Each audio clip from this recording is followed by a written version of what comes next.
Le SP500 est tout proche de faire un nouvel ATH. On va voir également ensemble le Nasdaq, le DAX et le CAC 40. Donc, comme vous le savez également, avant de commencer, j'ai créé le Discord de la chaîne. Donc, n'hésitez pas à nous rejoindre. Le lien est en description.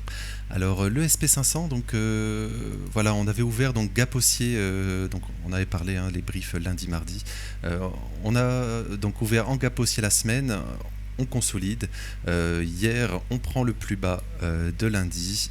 Et donc pour le moment, on est en train de piéger les vendeurs de début de semaine. Et donc dans le Fair Value Gap, dans le Fair Value Gap Daily ici, ce qui est très positif, ce qui paraît évident maintenant, c'est aller au moins chercher le plus haut de lundi ici.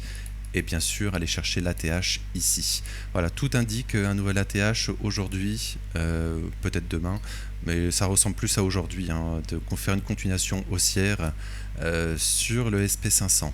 Donc voilà, on a bien répondu ici, on en avait parlé, Fair Value Gap ici également, Daily, 4 heures, etc.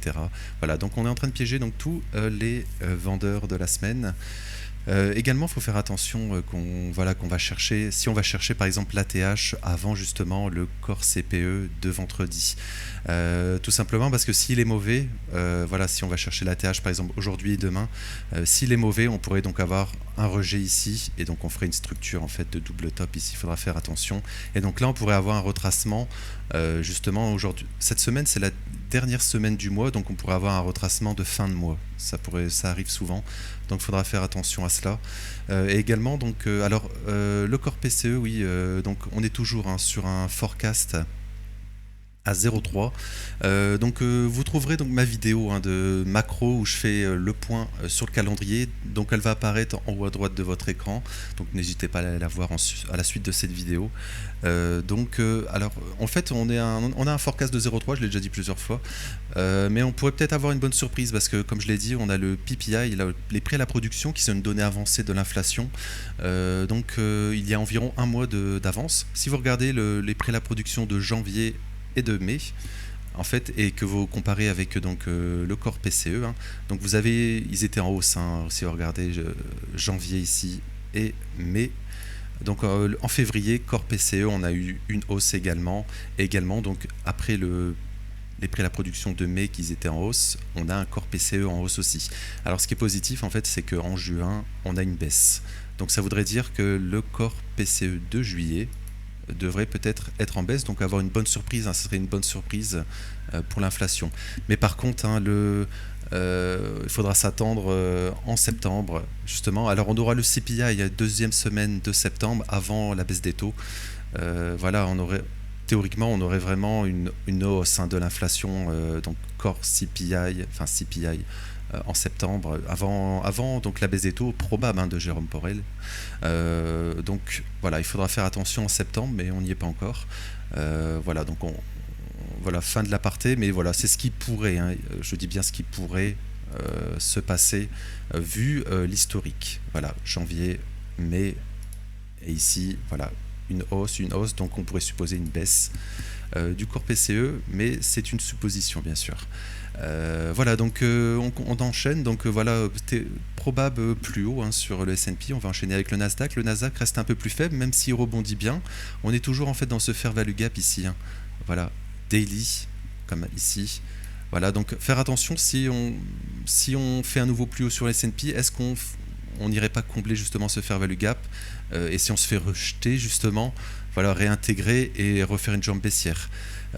Faudra faire attention à ça sur le Nasdaq. Après, voilà, on laisse énormément de plus haut daily ici, donc ça n'a pas vraiment la tête d'un top. Donc on pourrait supposer que peut-être que le Nasdaq va redevenir un peu plus fort justement avec peut-être des data écho intéressantes. Voilà, Nasdaq plus volatile mais un peu plus faible actuellement, donc attention si S&P etc se font rejeter sur leur ATH, ne pas faire un sommet descendant ici. Voilà, mais l'objectif de la journée, je pense on a respecté ce Fair Value Gap Daily ici, haussier, on revient, donc on pourrait peut-être passer cette zone et aller chercher également un nouvel ATH à terme sur le Nasdaq, et donc on irait un peu plus haut sur le SP500. Voilà, on irait un peu plus haut comme ça, et à voir ensuite avec septembre qui peut être vraiment un mois piégeux. Avec la probable baisse des taux et les stats éco.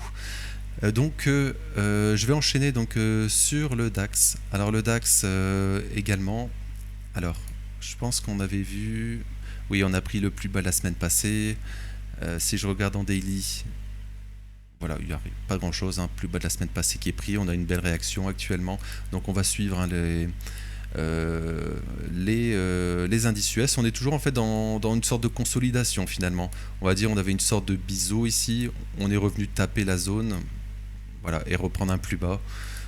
Pourquoi pas, voilà, si en cas de hausse, hein, en plus c'est positif, c'est qu'on consolide actuellement. Voilà, oui, on a une petite consolidation. Voilà, si les indices vont chercher le SP500 va chercher des plus hauts, on pourrait donc avoir une continuation haussière, hein, sur le DAX. Voilà, on a une belle zone en fait de consolidation ici, hein. C'est intéressant parce qu'on fait ça et on pourrait donc, voilà, aller chercher finalement tous ces stops ici. On en parle depuis des semaines.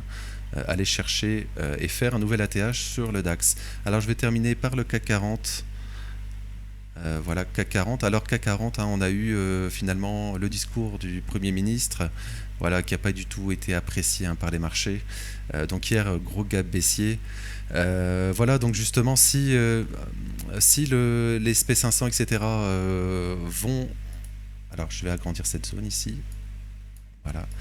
S'ils vont faire un plus haut, donc on aura un rebond sur le CAC. Et là, ça serait, pour le moment, c'est pas positif parce qu'on irait tout simplement combler le gap ici. Dans ce fair value gap, ici, on a un grand fair value gap d'ouvert maintenant. Et là, faudrait, voilà, si en cas de rejet, finalement, sur les plus hauts, sur les indices US, ne pas faire une continuation baissière. Et en fait, ce qui validerait finalement le scénario qu'on avait parlé, hein. Voilà, on a une consolidation actuellement. Voilà, on n'est pas venu chercher la borne basse ici, les plus bas, et en fait on est venu pour le moment chercher les plus hauts, donc on aura une manipulation haussière pour faire une continuation baissière. Et là, il faudra faire attention. Voilà, parce que ça voudrait dire qu'on aurait une continuation de la tendance en fait sur le CAC 40. En plus, on est en fin de mois, hein. Donc ça ferait une bougie de rejet. Finalement, on rejetterait. Regardez, on aurait pris les plus hauts ici. Voilà, en fait, on aurait pris, je pense, les plus hauts du trimestre. Je vais vérifier ça. Trimestre précédent. Oups, alors c'est pas très propre. Voilà. Alors, oui, on aurait pris le plus haut du trimestre précédent. Ici. Voilà, voilà. Je vais terminer là-dessus, hein. Plus haut. Et donc, théoriquement, voilà, on pourrait aller chercher plus bas ensuite.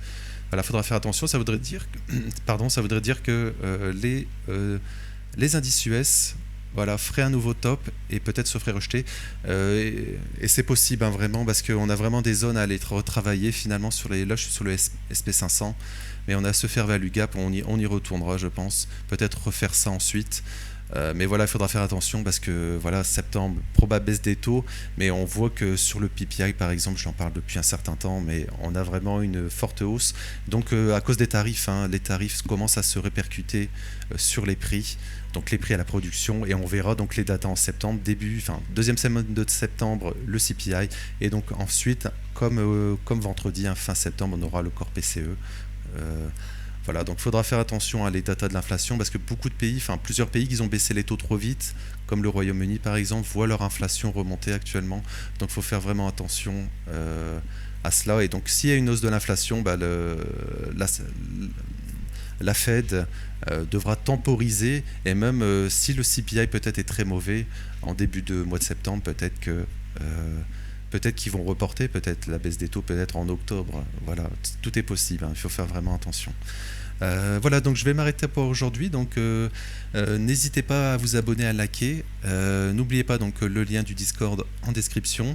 Donc je vous souhaite une bonne matinée et merci.